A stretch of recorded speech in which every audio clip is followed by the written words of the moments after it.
আগস্টের গণঅভ্যুত্থানের মাধ্যমে যে আওয়ামী লীগ শুধু পদত্যাগ করে নাই, দেশ ত্যাগ করতে বাধ্য হয়েছে, সেই আওয়ামী লীগ শুধু বাংলাদেশে না, গোটা বিশ্বের আর কোথাও তাদের জায়গা হবে না।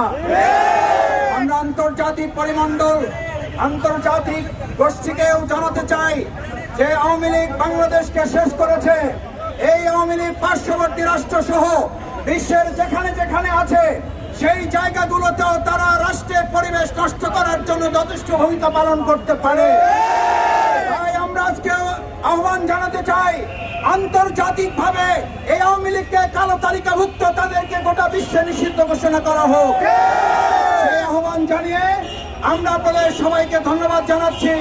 আইন শৃঙ্খলা রক্ষাকারী বাহিনী, সাংবাদিক বৃন্দকে কষ্ট করার জন্য ধন্যবাদ জানিয়ে আগামী দিনের কর্মসূচিতে আপনারা কাঁধে কাঁধ মিলে ভূমিকা পালন করবেন সেই প্রত্যাশা জানিয়ে সবাইকে ধন্যবাদ জানিয়ে আজকের প্রোগ্রামের এখানেই সমাপ্তি ঘোষণা করা হচ্ছে। আল্লাহ হাফেজ। বাংলাদেশ জিন্দাবাদ, বাংলাদেশ জামায়াত ইসলামী জিন্দাবাদ।